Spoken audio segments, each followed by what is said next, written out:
కాపరి చెప్పకుండా కాపరి వెళ్ళమనకుండా గొర్రె వెళ్ళిపోయిందంటే గొర్రె కదా మన ప్రవక్త చెప్పాడు.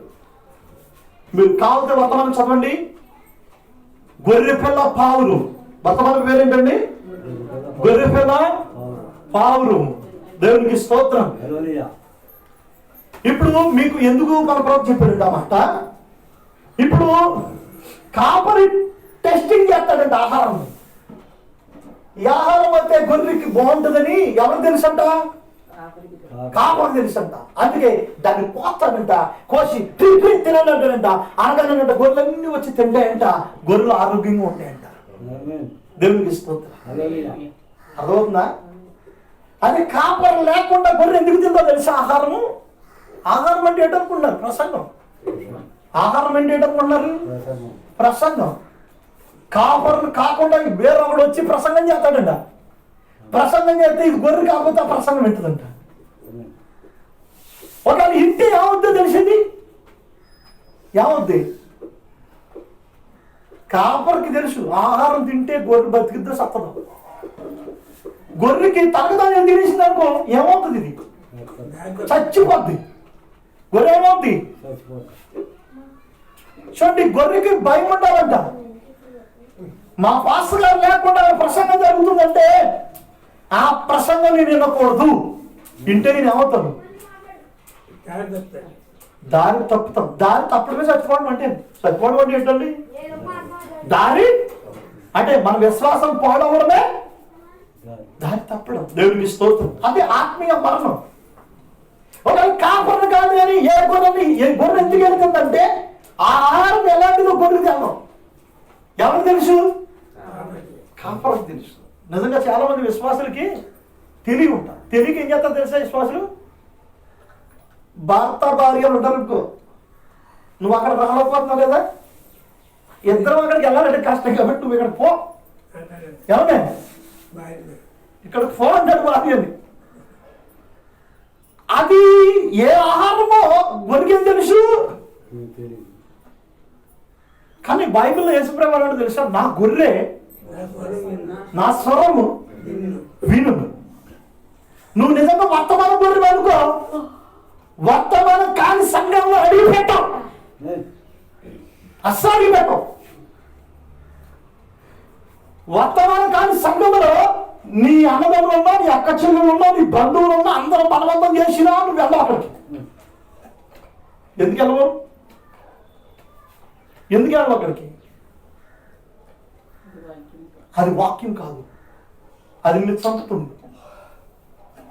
అదే కాపురు వెళ్ళాడు అనుకోండి, కాపురికి ఒక వివేచన ఉంటుంది. ఏంటి? ఎంత అడగానే అక్కడ ఆహారం ఏమి తిండు. దేవునికి స్తోత్రం. కానీ గొర్రెలు నిలబడలేదు కనుక నా గొర్రె నా స్వరము విను. ఎంత కష్టమైన, ఎంత శ్రమైన, ఎంత దూరమైన ప్రయాణం చేస్తుంది గొర్రె. దేవునికి స్తోత్రం. దేని కోసం? వాక్యం కోసం. మనం గొర్రెలం కానీ మనం మేకలం కాదు. దేవునికి స్తోత్రం. మన ప్రవక్త ఆ గొర్రెల గురించి, పావుల గురించి మాట్లాడుతూ మన ప్రవక్త చెప్తున్నాడు, ఆ గొర్రెల కాపురంట, ఆ గొర్రెల క్షేమం తెలుసు అంట, గొర్రెలన్నీ దొడ్డ పోతాడంట, అన్ని నీళ్ళవి చూసుకుంటాడంట. అదవుతుందా? ఒక నిజమైన కాపుర కూడా సంఘంలో ఉన్న విశ్వాసాలతో వచ్చారా లేదో చూసుకుంటాడు. కూటంగా సంఘంలోకి రాకుండా 10,000 కోరి పంపి పాస్టర్ గారు మేము 10,000 ఇచ్చేసాం కాబట్టి పాస్టర్ గారు 10,000 చూసుకుని సంతోషంగా ఉంటాడే, మమ్మల్ని మర్చిపోతాడే అని 2 ఆవుల గుడికి వెళ్ళకపోయినా పర్వాలేదు నువ్వు అనుకోకు. అదవుతుందా? నువ్వు 10,000 కాదు 10 కోట్ల రూపాయలు నువ్వు పాస్టర్ గారికి ఇచ్చినా గానీ నువ్వు చర్చిలో లేవనుకో, పాస్టర్ గారు హృదయం బాగోదు. అదవుతుందా? పాస్టర్ నీ కొరకు పరిపూర్ణంగా ప్రార్థన చేయలేడు. నువ్వు 10,000 10 రూపాయలు ఇచ్చినా పర్వాలేదు, 10 పైసలు ఇచ్చినా పర్వాలేదు, నువ్వు కోటంలో కనబడదు. ఎవరికి? దైవజనుడికి. దేవునికి స్తోత్రం. గొర్రె మందలో కాపాడాలి. గొర్రెను చూసుకుని కడుపు నిండిపోద్ది. ఎవరికే? హల్లెలూయా. గొర్రె లేకుండా 10,000 వచ్చినా 10 కోట్లు వచ్చినా ఏ కాపరికి ఆనందం కాదు. అనుకుందో చెప్తున్నాను. మీరు నమ్మండి, నమ్మకపోండి, ఆత్మ సంబంధంగా కాపర్ని డబ్బుతో తృప్తిపరచాలి. అర్థమవుతుందా? భక్తితో హల్లెలూయా. గనుక సంగమా కాపురం చేద్దాం. సాయంకాలం అప్పటికి గొర్రెలన్నీ కూడా దొడ్లోకి వచ్చిన చూసుకుంటాడట. దేవునికి స్తోత్రం. అన్ని వెళ్ళిందంట. గొర్రెల ద్వారం దగ్గర పడుకుంటాడంట. ఎవరో ఎందుకు పడుకుంటాడో తెలుసు అక్కడ గొర్రెల ద్వారం దగ్గర? తోడేలు వచ్చినా ఏమొచ్చినా కాపర. కాపర్ను కాదని ఒక గొర్రెని తీసుకెళ్ళలేదంట తోడేలు. అర్థమవుతుందా? ఇప్పుడు ఆ ద్వారం దొడ్డేటి సంఘం. సంఘానికి ద్వారం ఎవరు? కాపర్. అర్థమవుతుందా? ఇప్పుడు ద్వారం దగ్గర సంఘం అనే ద్వారం దగ్గర కాపర్ ఉంటాడు. కాపర్ ఉండే ఏం చేస్తాడు తెలుసా? సంఘంలోకి ఎవరు వచ్చి ప్రసంగం చేయాలన్నా ఎవరు తీసుకురావాలి? విశ్వాసులు కొన్ని సమయాల్లో అక్కడికి వెళ్ళి ఎవరో పెద్ద పాటలు గారు ప్రసంగం చేసి, ఆ పాటలు గారు చాలా బాగున్నాడండి, ఆయన ప్రసంగం చాలా బాగుందండి, మీరు తీసుకురావాలంటారు. ఎవరిని? కానీ కాపర్కి ఇష్టం ఉండదు. ఎందుకు ఇష్టం ఉండదు? ద్వారపాలకుడు తీసుకొస్తాడు. ఎవరు రావాలని? ఎవరి ద్వారా రావాలి? అది చంపేసేవాడో పాడు చేసేవాడో తెలియదు కదా ఎవరికి? కాపరికి. అందుకే కాపరికి ఇష్టమైంది అనుకో, ఎవరైనా లోపల తీసుకొస్తాడు. ఎందుకు తెలుసా? గొర్రెలు ఎలా కాపాడుకోవడం కాపురం తెలుసు. దేవునికి స్తోత్రం. చూడండి ఆ వర్తమానం ఇంకా చదవండి. మరి ఇంకా లాస్ట్ ఫైనల్లో ఆ వర్తమానంలో ప్రవక్త బ్రహ్మం గారు ఒక విషయం చెప్పుకొచ్చాడు. ఆ వర్తమానంలో చెప్పుకొచ్చింది ఏంటంటే, గొర్రె పిల్లలు వచ్చి నిలబడినప్పుడు, ఇక్కడ యేసుక్రీస్తు వచ్చి అక్కడ బాప్తిసం కొరకు నిలబడినప్పుడు, హల్లెలూయా, ఆకాశం తెరవబడింది. ఏం జరిగింది అక్కడ? నిజముగా ఒక విశ్వాసి, నిజమైన విశ్వాసం అంటే నీ కోసం దేవుడు ఆకాశం వాకిళ్ళు ఇప్పుతాడు. అర్థమవుతుందా? హల్లెలూయా. అప్పుడు ఏం జరిగిందో తెలుసా? పావురము శరీరాకారంలో పరిశుద్ధాత్మ పావురం ఏం చేసింది? దిగి వచ్చింది అక్కడ. చూడండి సంగమా, దేవుడి ప్రసార పిల్లారా, పావురం అంటే కాదు, పరిశుద్ధాత్మ అంటే దేవుడు. హల్లెలూయా. ఇప్పుడు పరిశుద్ధాత్మ పొందుకున్నాం అన్న దాని గుర్తు ఏంటంటే భాషలు మాట్లాడడం, ప్రవచనాలు చెప్పడం, ఇవన్నీ కాదు. ఇవన్నీ వరాలు. వర వేరు, ఫలము వేరు. అయితే ఇప్పుడు పరిశుద్ధాత్మ గుర్తు ఏంటంటే నువ్వు గొర్రెగా ఉండాలి. ప్రవక్త అన్నాడు, గొర్రెగా ఉంటేనే పావురం వస్తుందంట. అర్థమవుతుందా? మేకల మీదకి పావుడు రాదంట. హల్లెలూయా. గొర్రెగా ఉండాలంట. ప్రవక్త ఇంకో విషయం చెప్పుకొచ్చాడు, గొర్రెగా ఉండాలంటే నిన్ను నీవు తగ్గించుకోవాలి అన్నాడు. ఏమన్నాడండి? నిన్ను నీవు తగ్గించుకోవాలి. అందుకే యేసుప్రభు కూడా చెప్పాడు, తను తాను తగ్గించుకున్నవాడు హెచ్చించబడతాడు, హెచ్చించుకున్నవాడు తగ్గించబడతాడు. గొర్రెలో ఒక మంచి లక్షణం గురించి ప్రభు చెప్తాడు. ఆ మంచి లక్షణం ఏదైనా ఉందా అంటే అది సాత్వికం, అది తగ్గింపు, అందులో దీనత్వము. హల్లెలూయా. గొర్రె తల వాల్చుకుని వెళ్ళిపోతుంది, అది తల పైకి ఎత్తదు ఎట్టి పరిస్థితుల్లో. కాపురన్నీ చూసుకుంటా వెళ్తూ ఉంటాడు. కానీ గొర్రె ఏం చేస్తుంది? కింద పెట్టుకుని కాపు వెనకాల. కొన్ని సంఘాల విశ్వాసాలు ఏం చేస్తుంటారు తెలుసా? పాస్టర్ గారు మనకు చెప్తున్నాడు కానీ ఆ పాస్టర్ గారిలో ఆ తప్పు ఉంది, పాస్టర్ గారిలో ఈ తప్పు ఉంది, పాస్టర్ గారిలో అది ఉంది, పాస్టర్ గారిలో ఇది ఉంది అని చెప్పుకుంటారు. అవి గొర్రెలు కాదు, అవి గొర్రెలు కాదండి. అర్థమవుతుందా? అవి మేకలు. పాస్టర్ గారి గురించి చెప్పుకునే అన్ని కూడా ఏంటంటే మేకలు. అర్థమవుతుందా? గొర్రె ఎట్టి పరిస్థితిలో పాస్టర్ గారి గురించి మాట్లాడు.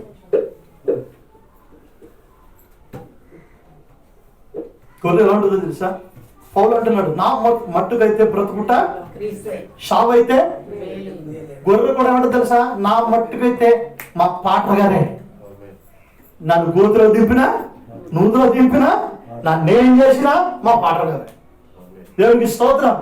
అంటే ఒక పాస్టర్ని గొర్రె అంతగా నమ్ముతుంది. దేవునికి స్తోత్రం. హల్లెలూయా. అందుకే ఆ గొర్రె పాస్టర్ గారిని డిఫెండ్ అవుతుంది. కనుక ఆ ఫాస్టర్కి, ఆ కాపర్కి చూడండి, ఆ కాపర్ ఎవరి మీద డిపెండ్ అవుతాడంటే ఆయనకో కాపర్ ఉన్నాడు, పాస్టర్ కూడా ఒక కాపర్ ఉన్నాడు. ఆ కాపర్ ఎవరండి? ప్రధాన కాపర్, గొప్ప కాపర్, ప్రభు అయిన యేసుక్రీస్తు. దేవునికి స్తోత్రం. ఇప్పుడు యాజకులు ఉంటే యాజకులకు ఒక ప్రధాన యాజకుడు ఉంటాడు, అర్థమవుతుందా? అలాగే పాస్టర్కి పెద్ద పాటలు లేడు, కానీ పాస్టర్లందరికీ ఒక ప్రధాన కాపర్ ఉన్నాడు, ఆయన ప్రభు యేసుక్రీస్తు. పాస్టర్ తప్పు చేశాడు అనుకో, ఎవరు కొడతారు? దేవుడు కుడేతాడు ఖచ్చితంగా. ఒక నిజమైన సేవకుడు తప్పు చేయటం దేవునికి ఇష్టం. చాలా సందర్భాల్లో మీరు నమ్మండి నమ్మకపోండి, అందరూ నడిచినట్లుగా నేను, పాస్టర్లు అందరూ నడుపుతున్నట్లుగా నేను నడుద్దామని నేను అనుకున్నాను. మీకు తెలియదు, మనిషికి ఎవరికైనా ఆశ ఉంటుంది, అవును కదా? చుట్టుపక్కల పాస్టర్లు అందరూ డబ్బులు సంపాదించినట్టు వాళ్ళు నడిచినట్లుగా నేను నడుద్దాం చాలాసార్లు ప్రయత్నాలు చేశాను. ప్రయత్నాలు చేస్తే దేవుడు నన్ను పిలిచాడు కనుక కొట్టేవాడు, దేవుడు నన్ను మొత్తేవాడు. మనిషికి ఎవరికైనా సరే డబ్బు అంటే ఆశే, ధనం అంటే ఆశే, కానీ దేవునికి అది ఇష్టం లేదు. అర్థమవుతుందా? నిజంగా నేను డబ్బు పిచ్చి కోసం పరిగెట్టిన ఉండే. ఒక సందర్భంలో హైదరాబాద్ పాస్టర్ గారు ఆయన సహవాసం ఎందుకు ఆయన సహవాసం, నేను దేవుని సేవ చేస్తున్నాను, ఈయన ఉపయోగపడుతున్నాడు, డబ్బు ఇస్తాడు కదా అనుకున్నాను. కానీ డబ్బు అట్లా అలా పెట్టాడు. చూడండి, ఇక్కడ కాపరి దేవుడు. హల్లెలూయా. నేను ఆయనతో చేయి కలిపినంత కాలం దేవుడు ఏం చేశాడు తెలుసా? రోజుకి 10 టాబ్లెట్లు. ఎన్ని? ఒకనాడు 8, ఒకనాడు 6 టాబ్లెట్లు. 6 టాబ్లెట్లకు తక్కువ ఏ నాడు చేసుకున్నా నేను నిలబడపోయేవాడు. నా బతుకెందుకు ఎలాగైపోతుంది?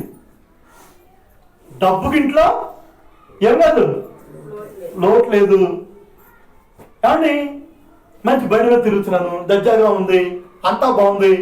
నేను వేసే బట్టలు ఎలాంటి వేస్తున్నాను తెలుసా? ఒక్క జత 3000, 3500, 4000. అప్పుడు ఎప్పుడు 12 సంవత్సరాల క్రితం ఖరీదైన బట్టలు ఉన్నాయి, ఖరీదైన ఉన్నాయి. ₹1 ఇంటిలో లేదు, బాగుంది, హ్యాపీగా ఉంది. కానీ డబ్బుకు లోటు లేదు, కానీ ఆరోగ్యం లేదు. ఏం లేదండి? నమ్మండి నమ్మకపోండి, నాకు ఆరోగ్యం రాదు. సడాలంగా పడిపోయి ఏంటో నాకు తెలిసింది కాదు. మళ్ళీ ఇంకో విషయం, నేను ప్రార్థన చేస్తే అందరూ బాగుండిపోరు, నాకు మాత్రం చూడండి ఏడ్చాను, ప్రార్థన చేశాను. చూడండి దేవుడు ఏం చేశాడు తెలుసా? అనుకోకుండా వాక్యం చూపించాడు, అతని నుండి నేను వేరే ఉన్నట్లుగా చేశాడు. ఎవరో ఇప్పుడు గొర్రెల విశ్వాసులు త్రోవ తప్పినట్టుగానే కాపురం నేను తప్పినప్పుడు దేవుడు ఏం చేశాడు తెలుసా? మొత్తం ఏం చేశాడు తెలుసా? ఆ పాస్టర్ గారిని నేను విడిచిపెట్టేటట్టు చేశాడు. ఎవరో దేవుడు. నేను ఆయన విడిచిపెట్టి 4 రోజులకే బాగుంది. ఎవరికే చెప్పండి, అర్థమవుతుందా? విడిచిపెట్టి 4 రోజులకే నాకు బాగుంది, చాలా హ్యాపీగా ఉంది. ఒక్క టాబ్లెట్ అవసరం లేకుండా నిలబడిపోయాను. ఏంటి కారణం? నాలో ఉన్న తప్పిదం ఏం చేసింది తెలుసా? నన్ను రోగాలు పాడు చేసింది. అర్థమవుతుందా? అప్పటి నుంచి ఇప్పటి వరకు ఆర్థికంగా ఇబ్బందుల్లోనే ఉన్నాను. ఆర్థికంగా అంటే డబ్బుల్లో నలుగుతానే ఉన్నాను, కానీ సంపూర్ణమైన ఆరోగ్యం ఉంది. ఎన్ని ఆర్థిక ఇబ్బందులు ఉన్నా కానీ దేవుడు నాతో ఉన్నాడన్న తృప్తి నాకు ఉంది. హల్లెలూయా. నాకేముంది? తర్వాత నాతో స్నేహితుడు పాస్టర్ గారు, నేను ఆయన విడిచిపెట్టాను కానీ ఈయన విడిచిపెట్టకుండా ఆయనతో ఉన్నాడు. మంచి బిల్డింగ్ కట్టుకున్నాడు, ఆయన చర్చ్ చేసుకున్నాడు, ఆయన పని చాలా బాగుంది. కానీ భార్యకు క్యాన్సర్ వచ్చి మందులే అతడికి ఆ స్థితి. సంగమా, దేవుని యొక్క ప్రజలారా, దేవుని పిల్లలారా, చూడండి పెద్దలు ఏమన్నారు తెలుసా? ఆరోగ్యమే మహాభాగ్యం అన్నారు. అంటే దేవుడికి ఇష్టం లేదు. దేవుడు ఏం చేశాడు? కాపాడని తప్పు చేస్తే, నిజంగా సంఘశాఖల్లో నేను పాస్టర్లో ఉన్న చాలా మంది, కొంతమంది ఇష్టం, జకర్య గారు అంటే నాకు చాలా ఇష్టమే. ఏమండి, దినకరం గారు అంటే నాకు చాలా ఇష్టమే. మంచి మంచి బాధకులు ఉన్నారు, పెద్ద పెద్ద బాధకులు. జాన్ రత్నం గారు అంటే పడి చచ్చిపోతా, అంత ఇష్టం నాకు. జాన్ రత్నం గారు ప్రసంగం అంటే చాలా ఇష్టం నాకు. కానీ వాడితో కలిసి ఉండడానికి ఎవరికి ఇష్టం లేదు చెప్పండి? దేవుడికి ఇష్టం లేదు. ఎందుకంటే దేవుడు నన్ను వర్తమానం కొరకు నియమించుకున్నాడు. ఆయన పెట్టను దేవుడు వేరే శాఖలో ఉండనివ్వడు. హల్లెలూయా. ఆయన ఎన్నుకలో ఉన్నవాడిని దేవుడు డబ్బుల కొరకు పరిగెట్టనివ్వడు. పరిగెడతామన్న ఆలోచన మనిషికి ఉన్నా దేవుడు ఒక దెబ్బ కొట్లు ఇల్లు పెట్టాడు. దేవునికి స్తోత్రం.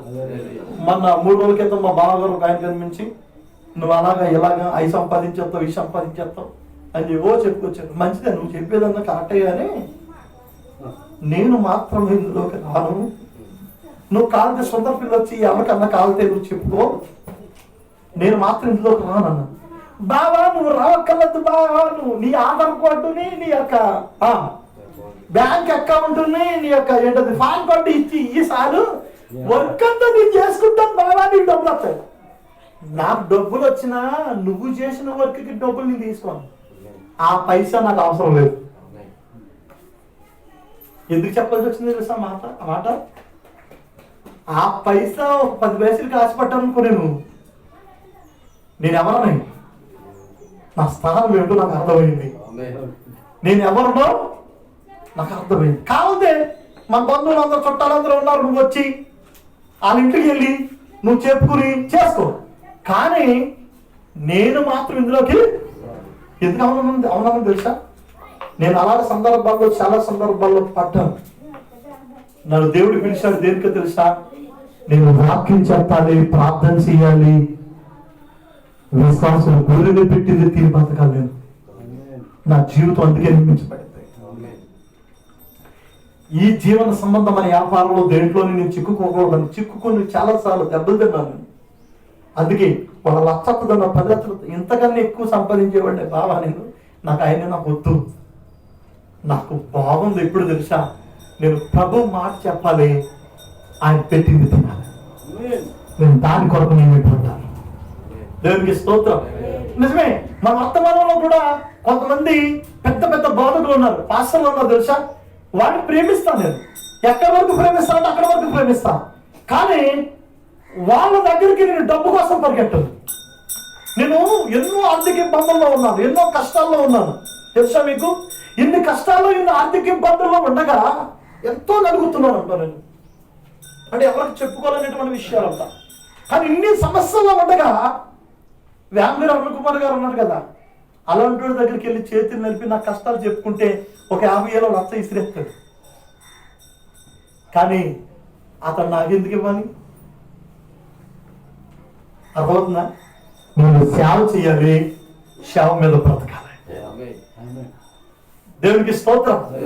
అంటే నిజంగా పెద్ద పెద్ద బాధకులు వర్తమానంలో కోటీశ్వరులు ఉన్నారు.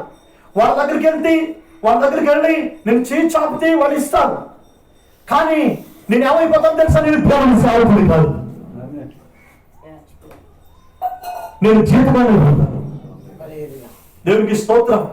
సంగమా వాళ్ళు వర్తమానమే, మన వర్తమానమైనా కానీ ఆతల పాసర సపోర్ట్ మనం తీసుకోకూడదు. అది నేను అడగకుండా, నేనేం చేయకుండా, నేను వాళ్ళకి జారపడకుండా వాళ్ళు ఏం చేశారనుకో వేరే విషయం. అది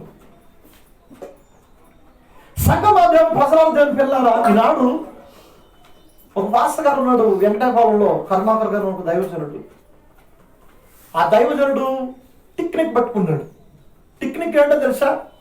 ఈ వర్తమానంలో సేవకులు కోటీశ్వరులు ఉన్నారు కదా, ఈయన తెలియకుండా ఆయన దగ్గరికి వెళ్ళి, ఆయన తెలియకుండా ఈయన దగ్గరికి వెళ్ళి, సంఘంలో నలుగురు ఉన్నారు, బాధపడిపోతున్నాం బ్రదర్ బ్రదర్ అని చేతులు నిలిపాడు. ఈయన దగ్గర నిలిపేవాడు, మళ్ళీ ఆయన దగ్గరికి వెళ్ళి ఆయన దగ్గర నిలిపేవాడు. సో అంటే ఆయన కొంచెం పాడేసేవాడు, ఈయన కొంచెం పాడేసేవాడు. అర్థమవుతుందా? ఇతను సువార్త లేదు, విశ్వాసులు పెట్టాలి తినాలని ఇతనికి లేదు. ఒక్కరోజు సువార్తకి వెళ్ళేవాడు కాదు, ఇంట్లో కూర్చుని వర్తమానం చదువుకుని అలాగలా గడిపేసి అలా జాగ్రత్త పడటం, పేపర్ కొనుక్కోవడం, తెచ్చుకుని చదువుకోవటం, కావాల్సినవన్నీ కొనుక్కోవడం, అతని దగ్గరికి వెళ్ళి చేయి నరిపేయడం, ఇతని దగ్గరికి వెళ్ళి చేయి నరిపేయడం, సహాయం కూడా తిరగడం. చిన్న సంఘం మీకు లాంటి వాళ్ళు మాకు ఏదైనా చేస్తారు. సరే, ఇతను ఏం చేయడం తెలుసా? చివరికి ఇలాగే ఆయన దగ్గర ఈయన దగ్గర ఈ పంటల మీద ఆ పంటల మీద ఆధారపడతా ఉన్న పరిస్థితుల్లో చివరికి అతని పరిస్థితి ఏమైపోయిందంటే, ఒక విశ్వాసం పెట్టాలి. ఎవరికి చెప్పండి? సేవకుడికి. దేవునికి స్తోత్రం.